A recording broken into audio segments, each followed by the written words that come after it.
All right, I want to segue now from the death of print to the carbon tax, and for that, of course, we need George Brandis. Come in, George Brandis. What is the government's message to the some 1,900 Fairfax media employees whose jobs have been destroyed by its carbon tax? I think people who are worried about what is happening in their employment at Fairfax are not going to take too kindly to you rocking up into the Senate chamber and asking ridiculous questions in an attempt to link it to your carbon scare campaign. Now, Dennis, politicians say silly things, but how would that rate on that scale? Pretty well up there, I think.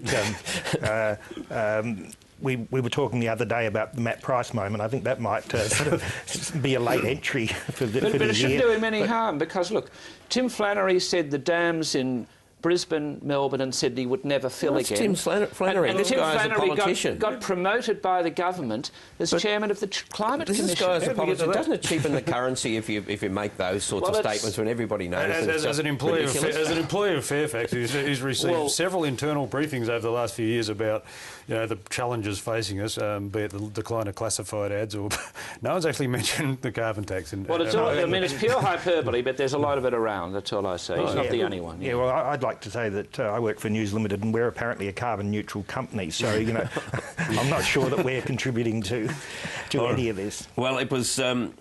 Is there evidence, though, that the Tony Abbott rhetoric that has been around now for a year or two on this is starting to catch up with him? This is what Anthony Albanese contributed in the Parliament.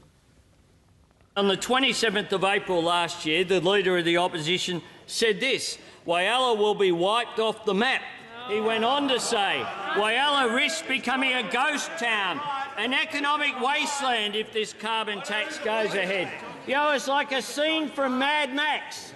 I mean, the Special Minister of State, Gary Gray, will be over in Whyalla. He's a Whyalla local. He'll be going to visit his mum on the 30th of June to check that everything's still OK when 1 July comes through. Now we see he's running from his over-the-top comments faster than he ran from the Parliament.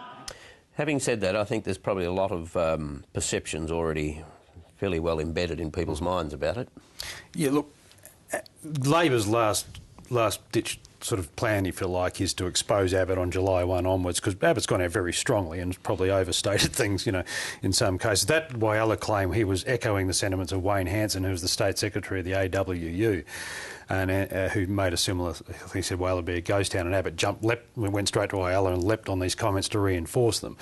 Now, Abbott has shifted his rhetoric in recent weeks. He's gone from, it's no longer going to be a cobra strike, it's going to be a python squeeze, because he knows the world won't end on probably July 1, as he's intimated, if you like, and Labor's not going to let him out of that. So their great hope is to hold this guy up on July 1 onward and say, well, people are still breathing and the sun's still coming up. Yeah, but they have got some incredible perceptions to overcome. The Climate Institute, which is pro-carbon pricing, they released some polling just in the last few days, and the most alarming number out of that was some 70% of people who earn under $40,000 a year, these are the people who are being overcompensated for the impact of carbon pricing, think they will be worse off under the carbon tax. That's a terrible figure for the government, and that just shows the job they've got, regardless of what Tony Abbott says. But this was always, it always looked like that the problems the government were having were in the outer areas outside of the cities and in the outer suburbs, and that's showing up again there.